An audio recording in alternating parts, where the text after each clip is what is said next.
Hello students, जैसा कि आप लोग जानते हैं कि सब बच्चे अब टर्म 2 की तैयारी में लग चुके हैं और बहुत छोटे छोटे से टॉपिक्स हैं जो जनरली थोड़ा सा परेशान करते हैं क्योंकि थोड़ा एनसीईआरटी में इलैबोरेशन कम होता है, चीज़ों को ज़्यादा समझना पड़ता है। इसलिए मैं ये चाहता हूँ कि कुछ टॉपिक आप लोगों को क्लियर हो जाए। जैसे अभी एक 10th क्लास के स्टूडेंट का एक कमेंट आया था कि sir vegetative propagation in plants में ही होता है वेजिटेटिव प्रोपोगेशन, तो उसमें थोड़ा सा प्रॉब्लम है। तो मैं कोशिश करूंगा कि आज मैं इस पार्ट को आपको क्लियर कर सकूं। देखो, इस चैप्टर में सेक्सुअल और एसेक्सुअल रिप्रोडक्शन दो पार्ट्स हैं रिप्रोडक्शन के। एसेक्सुअल रिप्रोडक्शन का पार्ट प्लांट्स में भी है और ऑर्गेनिजम्स में, एनिमल्स में भी है। लेकिन अगर मैं आपसे बात करूंगा एसेक्सुअल रिप्रोडक्शन इन प्लांट्स, तो उसको मैं एक नाम दे दूंगा, क्या? Vegetative propagation. ये नाम है उसका। इसमें हम लोग उन प्लांट्स को ग्रो करते हैं जो प्लांट्स एक्चुअली सीडलेस हैं, क्योंकि अगर वो सीडलेस प्लांट नहीं है, सीड वाला प्लांट है, तो दैट मींस वो बच्चा कहां चला जाएगा? वो चला जाएगा सेक्सुअल रिप्रोडक्शन वाले पार्ट में। तो अभी क्या, अभी मुझे पढ़ना है एसेक्सुअल रिप्रोडक्शन का पार्ट प्लांट्स के लिए, वेजिटेटिव प्रोपोगेशन, और मैं इसमें पढ़ने वाला हूं उन प्लांट्स के बारे में जो सीडलेस हैं और एक्चुअली में दे ग्रो। तो मैंने ना कुछ चार्ट प्रिपेयर किया, अगर आप उसे बहुत ध्यान से देखेंगे तो चीजें समझ में आने लगेंगी। क्या कि वेजिटेटिव प्रोपोगेशन इन प्लांट्स, इसको हम सबसे पहले दो हिस्सों में डिवाइड कर लेते हैं, बिल्कुल सीधे सीधे, स्ट्रेट अवे टू पार्ट्स। क्या?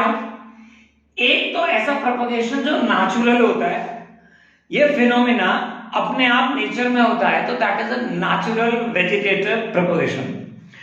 और सेकेंड वाला है artificial vegetative propagation. That means हम बात करेंगे द मेथड और techniques which are used by human beings to propagate the plants।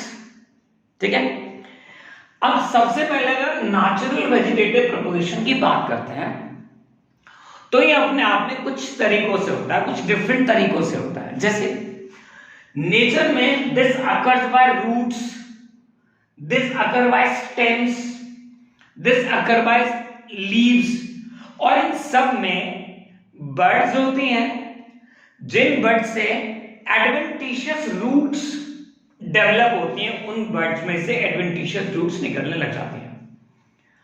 एक शूट पार्ट निकलेगा, एक रूट पार्ट निकलेगा, and the plant will grow on. ठीक है, तो इनसे अलग अलग तरीकों से कुछ चीजें मैंने और वेरीफाई करी हैं। जैसे अगर हम रूट्स की बात करें, जिन रूट्स के अंदर एक्चुअली में बर्ड्स होती हैं, एडवेंटिशियस बर्ड्स होती हैं, तो उनमें सबसे पहला नाम आता है किसका? गुआवा का। अमरूद के पौधे की जड़ों में से नए पौधे निकल आते हैं कि उनके अंदर एडवेंटिशियस बर्ड्स जो हैं वो रूट्स के अंदर होती हैं, वहां से निकल आते हैं। तो दैट इज व्हाई ये रूट्स वाला मेथड है। पपाया भी उसी में से एक है, स्वीट पोटैटो भी उसमें से ही एक है। ये एग्जांपल है जब नेचुरल तरीके से रूट से बर्ड्स ग्रो कर जाती हैं। फिर दूसरी बात करते हैं स्टेम से। तो स्टेम बहुत तरीके के हैं, ये नहीं कि मैंने एक स्टेम याद कर लिया कि हाँ सर एक अंडरग्राउंड स्टेम होता है, पोटैटो, बस काम खत्म। नहीं नहीं नहीं नहीं, स्टेम्स का एक डिफरेंशिएशन है बहुत बड़ा। स्टेम्स होते हैं ट्यूबर्स, जिनके अंदर फूड मटेरियल स्टोर होता है, इनके ऊपर आईज होती हैं, राइट, जिनसे हम लोग इन्हें ग्रो भी कर लेते हैं। तो इनके ऊपर यहां पर इन बर्ड्स में से इन्हें बोला जाता है ट्यूबर्स।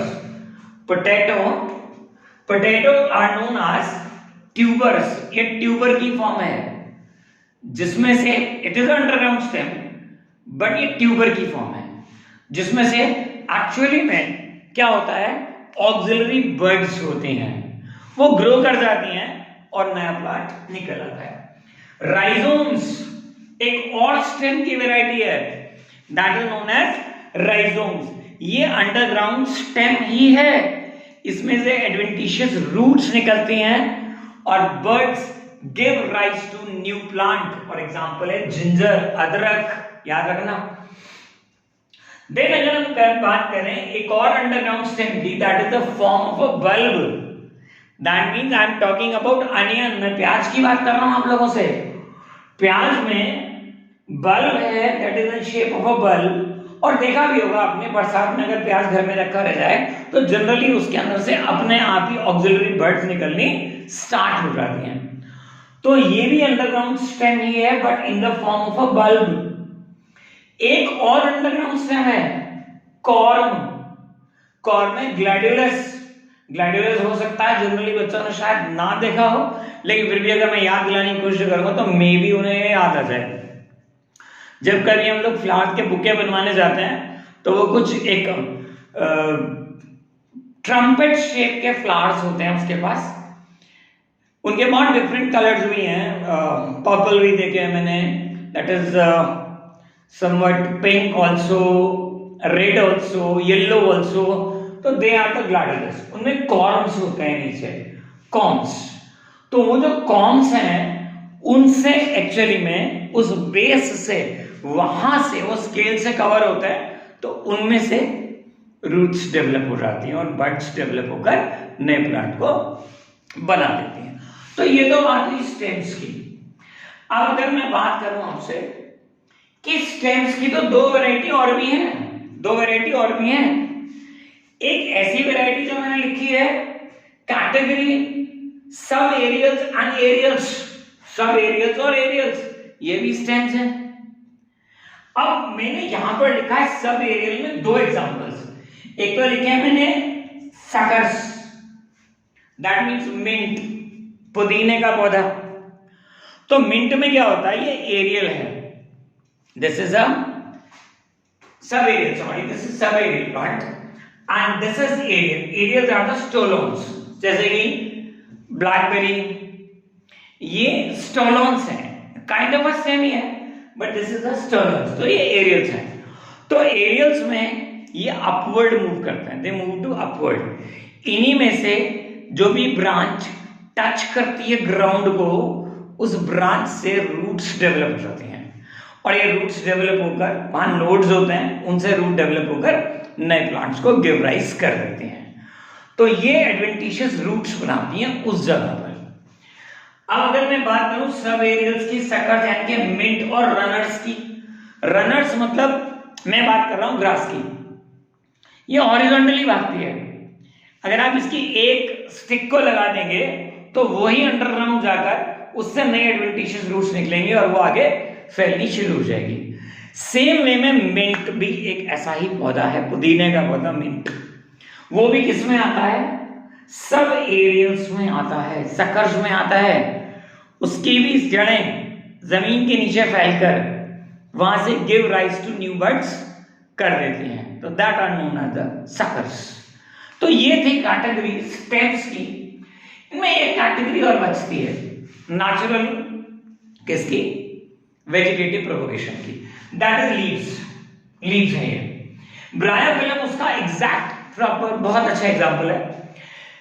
ब्रायोफिलम लीफ को एक्चुअली में हम लोग हिंदी में अगर कॉमन लोकल लैंग्वेजेस में लोगों से पूछेंगे तो कुछ लोग इसे अजूबा भी बोलते हैं।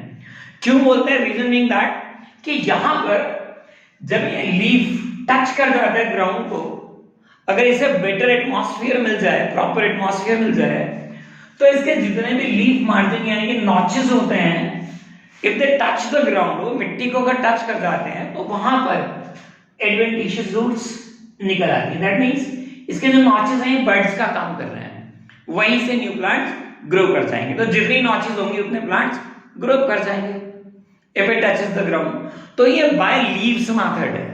तो bryophyllum is one of the example.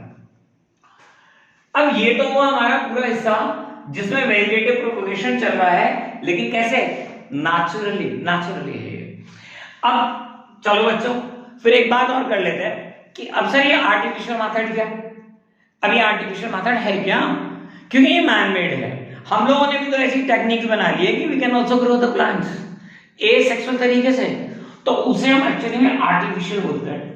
तो आर्टिफिशियल को मैं 4 तरीके से कैटेगराइज करता हूं सिंपली, जैसे कटिंग में, ग्राफ्टिंग में, लेयरिंग में, और लेयरिंग के भी 2 पार्ट्स कर दिए मैंने लेयरिंग के यहाँ 2 पार्ट्स कर दिए। एक कर दिया मैंने एयर लेयरिंग और एक कर दिया मैंने माउंट लेयरिंग।